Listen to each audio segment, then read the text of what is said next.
दोस्तों, उत्तर प्रदेश की राजनीतिक हलचल कहीं न कहीं तेज हो चुकी है। जिस तरीके से बहन कुमारी मायावती जी ने चंद्रशेखर का बिना नाम लेते हुए ही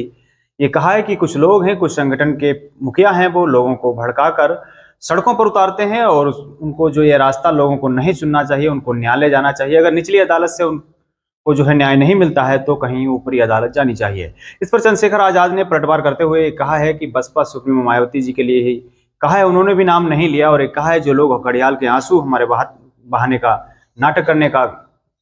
बात कह रहे हैं, क्या उनको मैं जो आंसू बहा रहा हूं, क्या वो भी उस जगह पर पहुंचकर अपने आंसू क्यों नहीं बहा रहे हैं। फिलहाल चंद्रशेखर आज़ाद अभी तक जो है इस तरीके की बात नहीं कहते थे। चंद्रशेखर आज़ाद जो है बहन जी को जो है हमेशा आदरणीय बताते हैं, उनको बड़ी बताते हैं और कभी भी अपमानित कोई शब्द नहीं बोलते हैं। फिलहाल चंद्रशेखर आज़ाद, अब ये कहा जा रहा है कि आने वाले वक्त यानी 2027 के चुनाव में जो रैलियां होंगी कहीं न कहीं बसपा पर भी, आम जिस तरीके से सभी पार्टियों पर चंद्रशेखर आज़ाद निशाना साधते हैं, वो सिर्फ सबसे ज़्यादा भारतीय जनता पार्टी पर ही निशाना साधते हैं। लेकिन जिस तरीके से बहन जी ने जब से ये बयान दिया है, अब ये कहने जाने लगा है कि चंद्रशेखर आज़ाद भी अब जो है अपनी चुनाव रैलियों में भी बसपा पर भी निशाना साधने का काम करेंगे। ऐसी चर्चाएं भी हो रही हैं। फिलहाल जिस तरीके से जो है बहन जी ने ये कहा है कि घड़ियाल के आंसू कुछ लोग बहाते हैं और चंद्रशेखर आज़ाद ये भी कहते हैं कि मुझे जो है बहुत ठेस पहुंची है इस शब्द से। तो आप जो है किस तरीके से देख रहे हैं, क्या चंद्रशेखर आज़ाद का कद बढ़ रहा है या फिर जो है बहन जी जो कह रही हैं क्या वही रास्ता ठीक है? क्योंकि आंदोलन भी करना संवैधानिक राइट है और आपकी अगर आवाज़ को दबाने का कोई प्रयास कर रहा है, आप अगर कोई ठीक से कार्रवाई नहीं हो रही, तो क्या आपको आंदोलन का रास्ता चुनना जरूरी है? क्योंकि अगर आपके पास जन समर्थन नहीं है तो किस तरीके से आपको पता है कि पुलिस की कार्रवाई कैसी होती है। आपके जो कार्रवाई होनी चाहिए उस तरीके से उन पर मुकदमे भी नहीं लगते हैं, उन पर धाराएं वो नहीं लगती हैं अगर आप किसी प्रकार का कोई प्रेशर नहीं बनाते हैं। क्योंकि ताकतवर लोग पड़े हैं, क्योंकि वो लोग पैसे से जो है सिस्टम को खरीदने का काम करते हैं और आप एफआईआर करते हैं, आप जो कार्रवाई चाहते हैं वो कार्रवाई नहीं होती है। तो इसलिए भी जरूरी है कि आंदोलन भी बहुत जरूरी बन जाता है और यही चंद्रशेखर आज़ाद कहते नजर आ रहे थे। चंद्रशेखर आज़ाद ने कहा था कि अगर हमारे लोगों पर अत्याचार और अन्याय होगा, हम चुप नहीं बैठने वाले हैं और न्यायालय पे तो भरोसा करते हैं, लेकिन अगर सिस्टम ठीक से काम नहीं करेगा तो उसके खिलाफ सड़कों पर उतरना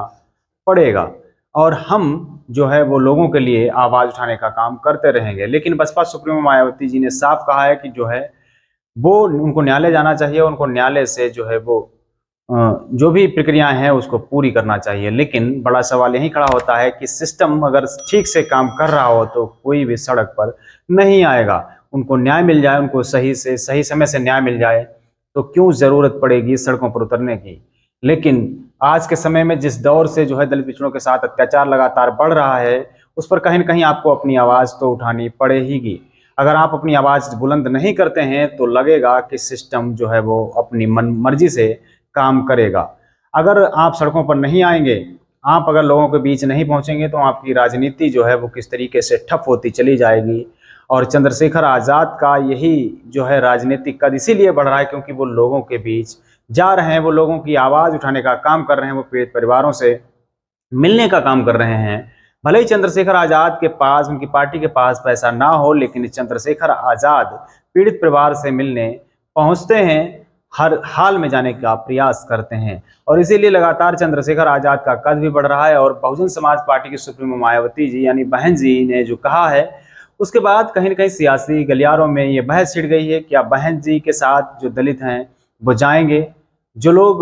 संघर्षशील लोग हैं, जो लोग आंदोलन पसंद करते हैं, क्या वो आज़ाद समाज पार्टी के साथ जाएंगे? या जो बहन जी ने जो रास्ता बताया है न्यायालय का, क्योंकि जो है आपको न्याय तो न्यायालय ही देगा, ये तो बिल्कुल सत्य बात है। आप जमीन पर खड़े होकर आप आंदोलन करके न्याय नहीं ले सकते हैं, क्योंकि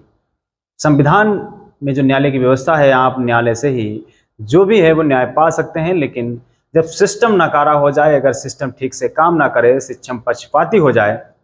तो उसके खिलाफ सड़कों पर उतरना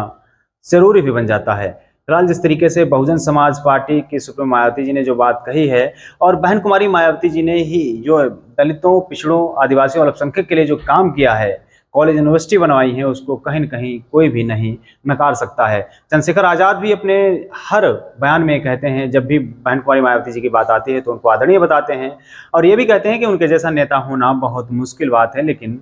जिस तरीके से जो है इस वक्त के दौर में चंद्रशेखर आज़ाद ये कहते हैं कि मुझे ठेस पहुंची है और उसके बाद ये चर्चाएं शुरू होने लगती हैं कि जो दलित हैं वो आखिर चंद्रशेखर आज़ाद के साथ जाएंगे, जो युवा हैं, जो लोग चंद्रशेखर आज़ाद को फॉलो करते हैं, क्या वो चंद्रशेखर आज़ाद के साथ 2027 में जाएंगे या फिर बहुजन समाज पार्टी की सुप्रीमो मायावती जी की पार्टी बहुजन समाज पार्टी के साथ। क्योंकि बहुजन समाज पार्टी के सुप्रीमो मायावती जी ने भी जो है इस तरीके से रोहित वेमुला के लिए जो है उनकी आवाज़ को ना उठाने देने के लिए एक अपना इस्तीफा दे दिया था, सोचिए। तो ऐसा नहीं है कि बहुजन समाज पार्टी की सुप्रीमो मायावती जी जो है दलित हितैषी नहीं है और दलितों के लिए उन्होंने काम नहीं किया है, ऐसा बिल्कुल नहीं है। क्योंकि उन्होंने जो है अपने पद से इस्तीफा सिर्फ एक दलित युवक के लिए दिया था जो कि रोहित वेमुला जिसका नाम था, और उसकी चर्चाएं सोशल मीडिया से लेकर हर जगह होती, क्योंकि जिस तरीके से बहन कुमारी मायावती जी ने जो है इस्तीफा दिया था उसकी भी चर्चा जो है पूरे देश में हुई। और आज के दौर में जिस तरीके से आपको लग रहा है कि चंद्रशेखर आज़ाद दलितों के मसीहा हैं या बहन जी, तो इसका कुछ भी अभी नहीं कह सकता हूं, क्योंकि बहुजन समाज पार्टी ने भी बहुत कुछ काम किया है और आने वाले वक्त में ये पता चलेगा कि आखिर दलित वोट बैंक किस तरफ शिफ्ट होता है, या बहुजन समाज पार्टी के साथ जाएगा या आज़ाद समाज पार्टी के साथ। फिलहाल इतना तो तय है कि चंद्रशेखर आज़ाद लगातार अपनी मेहनत में जुटे हैं और आने वाले वक्त 2027 के करीब आते आते वो जो है काफ़ी मेहनत करते हुए नजर आ रहे हैं और 2027 चुनाव आते आते जो है वो काफ़ी जगह पर जाकर अपना जो है वोट बैंक बनाने का काम करेंगे, क्योंकि आज़ाद समाज पार्टी और भीम आर्मी के लोग लगातार अपनी पार्टी को सक्रिय बनाने में लगे हुए हैं। फिलहाल बहुजन समाज पार्टी भी जोरों धोरों से अपना काम कर रही है और पिछड़ा वोटर जोड़ने साधने का प्रयास भी कर रही है और एक तरफ जो है ब्राह्मणों को साधने की भी बात कही जा रही है। फिलहाल जिस तरीके से बहुजन समाज पार्टी और आज़ाद समाज पार्टी दोनों एक दूसरे के आमने सामने हैं, फिलहाल आप लोग क्या सोचते हैं दोनों पार्टियों के बारे में? क्या यानी दोनों पार्टियां अलग अलग चुनाव लड़ेंगी और दोनों के साथ क्या दलित बढ़ जाएंगे या फिर किसी एक पार्टी को छोड़कर किसी एक पार्टी के साथ चले जाएंगे? फिलहाल आप लोग क्या सोचते हैं अपनी प्रतिक्रिया कमेंट बॉक्स में जरूर दीजिएगा। द न्यूज आर्टिकल को आप अभी तक आपने सब्सक्राइब नहीं किया है तो इसको सब्सक्राइब जरूर कर लें, बेल आइकन भी दबाएं, वीडियो को ज़्यादा शेयर करें, लाइक करें, कमेंट जरूर करें। धन्यवाद।